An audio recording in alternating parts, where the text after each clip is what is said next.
Hola amigos, and welcome back to Parenting 365, where calm leadership creates strong children. For over 30 years, I worked with troubled youth and their families, from juvenile custody to schools to family reunification. I learned something important.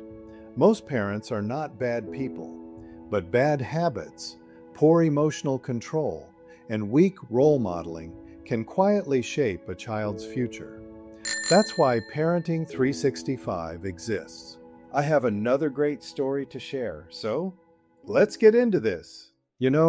Sometimes as parents, you witness moments that are both terrifying and hilarious at the exact same time. And yesterday, I had one of those moments. So recently, I started taking my daughter to the gym. Now, this was only her second visit. The first visit was simple, introduction day.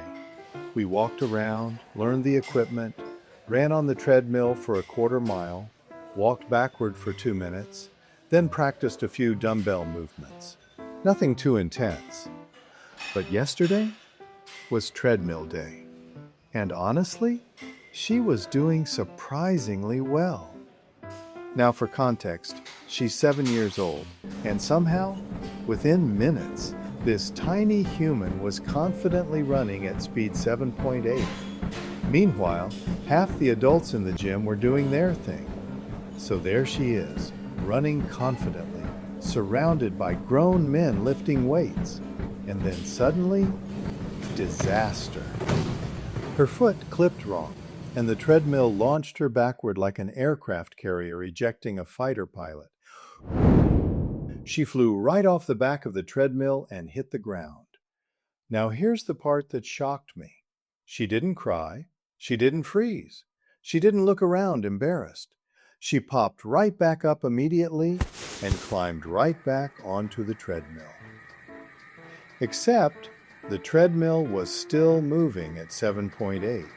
And she wasn't experienced yet and forgot one very important detail. You have to match the speed before stepping back on. So the moment she stepped back on, the treadmill launched her a second time, right out the back again. At this point, I'm trying very hard to remain emotionally supportive.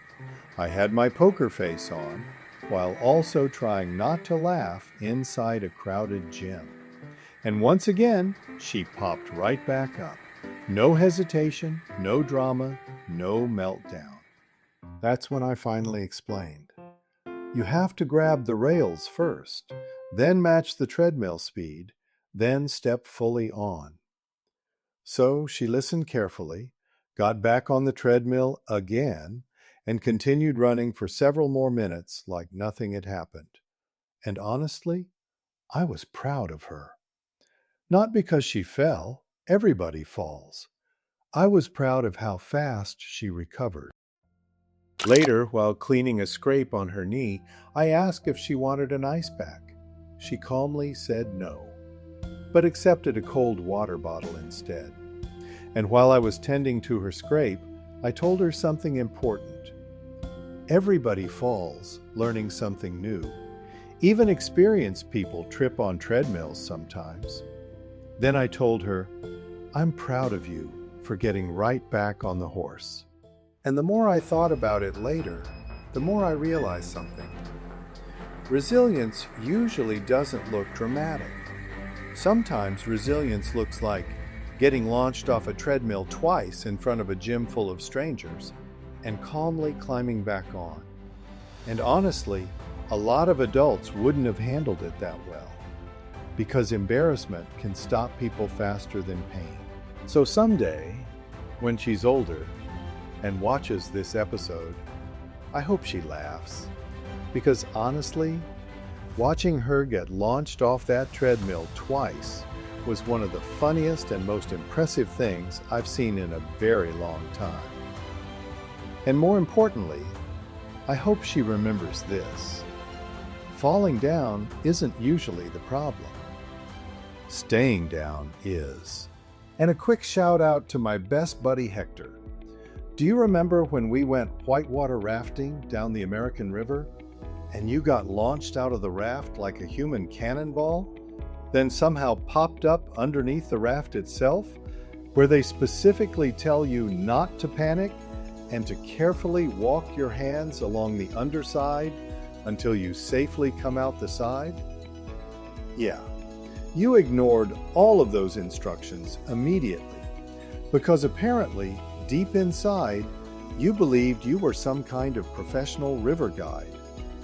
Meanwhile, the rest of us are watching this raft bounce around, wondering if we're about to lose Hector forever. Eventually, we fished you out of the water, you climbed back into the raft, sat silently in the middle, completely emotionally defeated, and your rafting career was officially over. The problem? We still had another 10 miles left. You see, daughter, not everybody gets back on the horse, but you did.